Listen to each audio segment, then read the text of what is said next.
Good morning student, मैं doctor Dinesh Joshi एक बार फिर से आपके अपने YouTube channel doctor Dinesh Joshi maths academy में आपका फिर से स्वागत करता हूं। आज हम लोग बहुत ही इंपॉर्टेंट टॉपिक लेके आए हैं। वेक्टर का एक टॉपिक है लैग्रेंज आइडेंटिटीज, यानी लैग्रेंज सर्व समीकरण कहते हैं ना।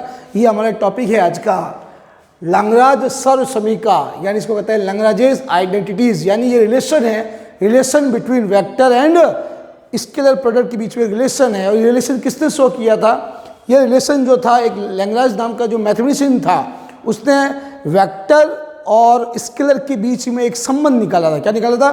वेक्टर और स्केलर के बीच में एक रिलेशन निकाला था, तो उसी के नाम से पड़ गया। इस रिलेशन का नाम हो गया लैग्रेंज सर्व समीकरण, यानी लैग्रेंज आइडेंटिटीज। क्योंकि जो काम करता है उसी का नाम होता है। ये जो आइडेंटिटीज है ये लैग्रेंज ने निकाली थी, उसी के नाम से हो गया लैग्रेंज सर्व समीकरण। तो ये क्या होती है, कैसे ये प्रूफ हुई, हम लोग इसको प्रूफ करते हैं। ये आपके लैग्रेंज सर्व समीकरण जो है, लैग्रेंज सर्व समीकरण यानी लैग्रेंज आइडेंटिटीज, ये क्या कहती है? ये कहती है A क्रॉस B मॉड का स्क्वायर इक्वल होता है मॉड A का स्क्वायर मॉड B का square minus A dot B का होल स्क्वायर।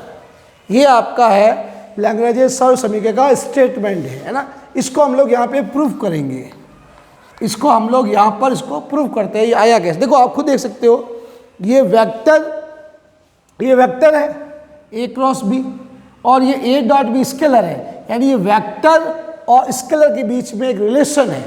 इस रिलेशन को हम लोग कहते हैं लैग्रेंज सर्व समीकरण, लैग्रेंज आइडेंटिटीज। तो ध्यान देना, ये कैसे प्रूफ हुई। हम लोग जानते हैं, वी नो दैट, आप जानते हो बेटा, A क्रॉस B का मॉड क्या होता है? Mod A mod B sine theta होता है, ये हम लोग जानते हैं। मैं स्क्वायरिंग बोथ दिस साइड कर रहा हूं, स्क्वायरिंग बोथ दिस साइड, दोनों तरफ वर्ग करने पर, दोनों तरफ वर्ग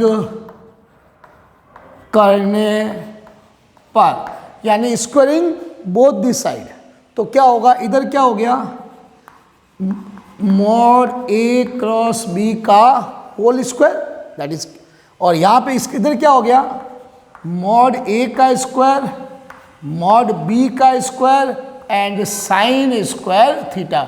मैंने इधर भी स्क्वायर कर दिया, इधर भी स्क्वायर कर दिया। मॉड A का स्क्वायर मॉड B का स्क्वायर, इस साइन स्क्वायर को मैं लिख सकता हूँ 1 minus sine square theta, 1 minus cos square theta मैंने। और इधर आपका ये एज इट इज पड़ा है मॉड A क्रॉस B का होल स्क्वायर। क्यों ले सकते हैं हम लोग यहाँ इसको? क्योंकि हम 10th क्लास में एक फॉर्मूला जानते हैं, sine square theta plus cos square theta वो 1 के इक्वल होता है। तो यहाँ से अगर साइन स्क्वायर थीटा की वैल्यू निकालूँ मैं, तो लिख सकता हूँ 1 माइनस कॉस स्क्वायर थीटा, यानी इधर इसकी जगह मैंने लिख दिया साइन स्क्वायर की थीटा की जगह 1 minus cos square theta. Clear? अब देखो, इधर तो आपका ये सेम आ ही रहा है, मॉड A क्रॉस B का whole square.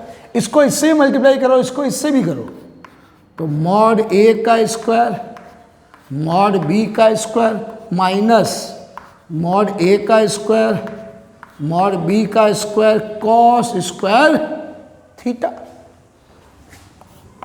Mod A mod B का स्क्वायर, ये मॉड A का स्क्वायर मॉड B का स्क्वायर, इसको मैं लिख देता हूँ mod A mod B cos theta, और फिर पूरे का होल स्क्वायर ले सकता हूँ, कोई दिक्कत वाली बात नहीं है। अब आप देख सकते हो बेटा, हम लोग क्या जानते हैं, we know that A dot B क्या होता है? दो वेक्टर का अदिश गुणा, मतलब स्केलर प्रोडक्ट क्या होता है? मॉड A मॉड B और कॉस थीटा होता है ना। यानी A डॉट B की वैल्यू होती है mod A mod B cos theta. Clear?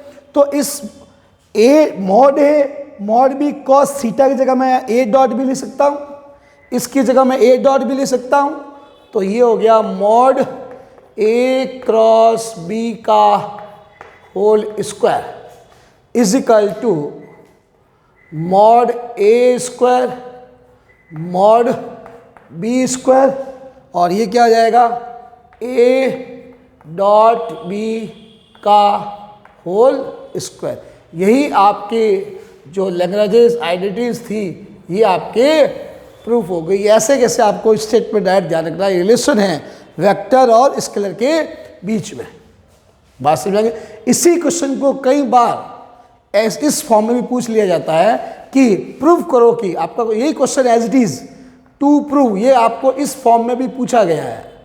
To prove that mod A cross B का होल स्क्वायर इक्वल होता है डिटर्मिनेंट ए डॉट बी, और यह आ गया ए डॉट बी और बी डॉट, यही सेम क्वेश्चन बेटा आपको इस फॉर्म में भी पूछा गया है। तो आपको ये कि पहले ऐसे कैसे, यहाँ तक तो प्रूफ करना ही है, यहाँ तक आप इसको प्रूफ कर चुके हो। इसी को आगे हम लोग कैसे लिख सकते हैं, देखो इसी को अगर मैं डिटरमिनेंट की फॉर्म में लिखूं तो मैं क्या लिख सकता हूँ, देखो इसी को आगे लेते हैं, मॉड ए क्रॉस बी का होल स्क्वायर। इसी को मैं आगे ले रहा हूँ, इसको मैं क्या लिख सकता हूँ, मॉड ए का स्क्वायर क्या होता है, देखो मॉड ए का स्क्वायर होता है ए डॉट ए, क्या होता है, और मॉड बी के स्क्वायर को क्या लिख सकते हैं अपन, B dot B. Mod A square को मैं ए डॉट ए लिख सकता हूँ, मॉड बी का स्क्वायर बी डॉट बी होता है, क्योंकि दो इक्वल वेक्टर का डॉट प्रोडक्ट हमेशा उसके मॉड के स्क्वायर के इक्वल होता है, यानी मैग्नीट्यूड के स्क्वायर के इक्वल होता है। तो इसको तो मैंने लिख दिया ए डॉट ए, और बी स्क्वायर को बी डॉट बी लिख दिया मैंने, और ए डॉट बी के होल स्क्वायर को लिख दिया A dot B into A dot ले सकता हूं।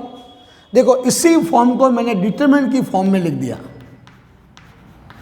इसी को मैं डिटरमिनेंट क्या लिख सकता हूं, determinant A dot A dot B, B ये A dot B and B dot, आप इसको वापस, ये 2/2 का डिटरमिनेंट बन गया है ना, इसको जब वापस खोलोगे इसका इससे मल्टीप्लाई किया, ये कैसे करते हैं आप इसको, इसका मल्टीप्लाई इससे माइनस इसका इससे, तो जब इसका इससे करोगे तो ये रिजल्ट आएगा, माइनस इसका इससे करोगे तो ये आ जाएगा।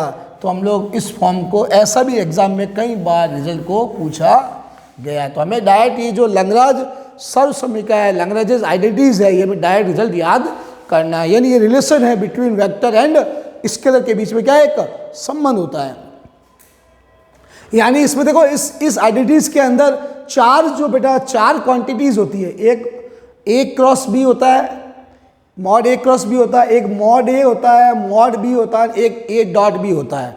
कई बार क्या होता है, इनमें से आपको तीन चीज़ें दे देता है, आपको कभी ये दे देगा, ये दे देगा, ये दे देगा, कहेगा ए क्रॉस बी का परिमाण ज्ञात करो, कभी ये दे देगा, ये दे देगा, ए डॉट बी देगा, मॉड बी का परिमाण ज्ञात करो, मॉड बी का मैग्नीट्यूड ज्ञात करो। इनमें इन चार क्वांटिटी में से कोई भी तीन देगा और फोर्थ आपको अननोन निकालने को कहेगा, ठीक है ना। तो आज काफ़ी हमने जो ये आज हमने टॉपिक लिया है लैग्रेंज सर्व समीकरण, यानी Lagrange identities, relation between vector and scalar component, यानी ये वेक्टर है ये स्केलर है, इनके बीच का एक रिलेशन लिया, इस रिलेशन को हम लोग कहते हैं लैग्रेंज सर्व समीकरण, लैग्रेंज आइडेंटिटीज। क्यों? क्योंकि रिलेशन जो था इस नाम के मैथमेटिशियन ने निकाला था, जो लैग्रेंज नाम का जो मैथमेटिशियन था उसने ये रिलेशन निकाला था, तो ये इस रिलेशन को उसी के नाम से पड़ गया लैग्रेंज सर्व समीकरण। तो आप इसको नोट कर लीजिए, फिर हम लोग इसके आगे की थ्योरी करेंगे।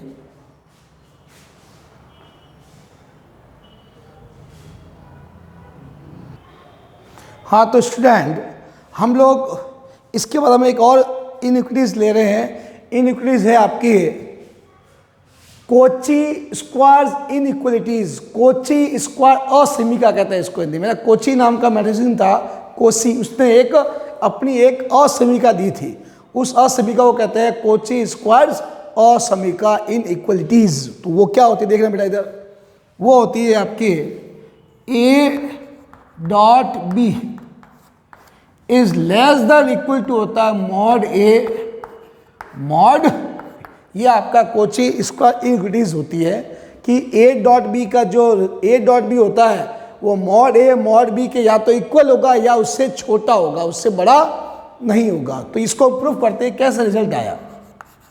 इस असमीका को क्या कहते हैं, कोची स्क्वायर इनइक्वालिटी, यानी कोची स्क्वायर असमीका कहते हैं, है ना।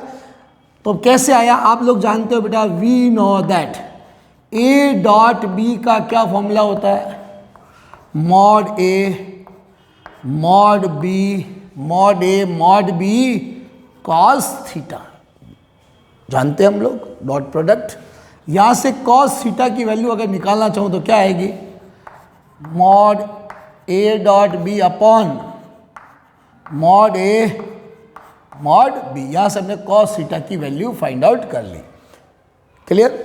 अब हम लोग क्या जानते हैं, अगेन वी नो दैट, पुनः हम जानते हैं कि अगेन वी नो दैट, आप लोग क्या जानते हो, जो कॉस थीटा होता है उसकी value less than equal to 1 होती है, यानी कॉस थीटा कभी एक से, कॉस थीटा की जो वैल्यू है कभी 1 से ज़्यादा नहीं होती है और कभी -1 से कम नहीं होती। कॉस थीटा जो होता है, आप लोग क्या जानते हो, कॉस थीटा का जो रेंज होती है वो -1 टू +1 तक होती है, ये हम लोग जानते हैं। कॉस थीटा की वैल्यू कभी भी 1 से ज़्यादा नहीं होती। तो हम लोग जानते हैं, we know that cos theta is less than equal to 1 होता है। क्लियर।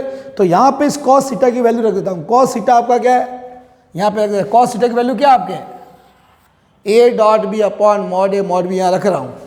तो कॉस थीटा की जगह मैंने वैल्यू पुट कर दी, A dot B mod A mod B less than equal to 1।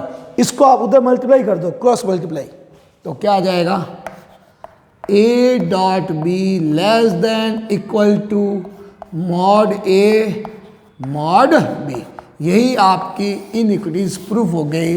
इस छोटी सी इनइक्वालिटीज को निकाला था कोची नाम के मैथमेटिशियन ने, तो उसी के नाम से पड़ गया कोची स्क्वायर्स और समीका इनइक्वालिटीज। इसको प्रूफ कर दीजिए, इसको नोट कर लीजिए, उसके बाद हम लोग आगे बढ़ेंगे।